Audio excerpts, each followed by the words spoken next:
employers in Hong Kong. It is my pleasure to introduce myself. I am Annalisa Del Quero, 23 years old, single. My permanent address is Magara Loreto, Agusan del Sur, but presently I live with my sister at Tagum City. I love cooking, cleaning the house, washing clothes, and responding to emergencies. I am also honest, loyal, trustworthy, and most especially hardworking. I took up Bachelor of Science in Hotel and Restaurant Management at University of Mindanao, Tagum City, but due to poverty, I stopped and worked as a housemaid for 3 years.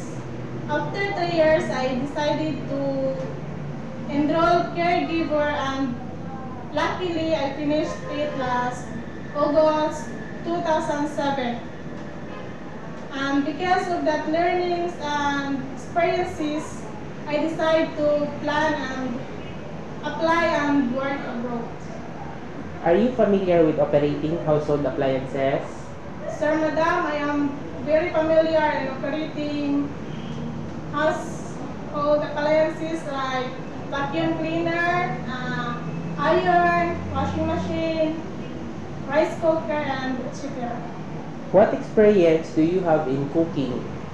I have some experience in cooking like fish fillet, chicken adobo, and some Filipino dishes. But I am very much willing to learn Chinese dishes. Are you willing to take care of pets like cats or dogs? Sir, Madam, I am very much willing pets like dogs and cats. Why do you want to work in Hong Kong? Sir, Madam, I want to work in Hong Kong because I want to help my family.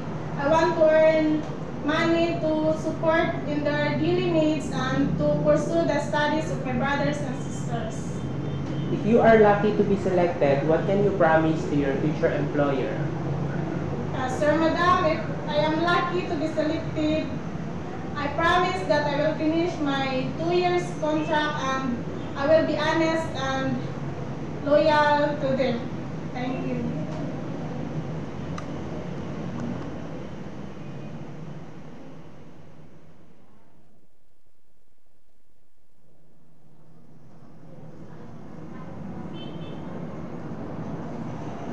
Good day to all prospective employer in Hong Kong. I'm Maria Lisa Wabinga, 27 years old, single. I'm living at Silik Piquet, Cotabato. I'm patient, loyal, and trustworthy, and hardworking. I finished my caregiver course at Notre Dame of Pinsaya, Cotabato, last 2002-2003. My job experience in Lebanon, I've taken 3 children, 10 years old the eldest, and 9 years old the elder, and the youngest is 3 years old. My responsibilities and duties in my employer is taking care of the children, ironing, washing, and marketing, and cooking. How many members of the family did you serve? 5, 3 children, 10 years old the eldest, and the youngest is 3 years old, and the second is 9 years old. How big is their house and how many rooms? Not totally big, but there is 1 big salon and 1 living room, 3 bedrooms, and so on. Other than you, do they have another maid in your employer's None. house? Do you sleep together with the child at night? Yes. Do you get along with your ex-abroad employer? Yes. Why did you not extend your contract?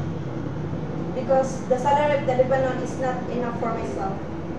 If lucky to be selected, what can you promise to your future employer? I'll finish my 2 years contract, and thank you for giving me a chance to work in their family. Thank you.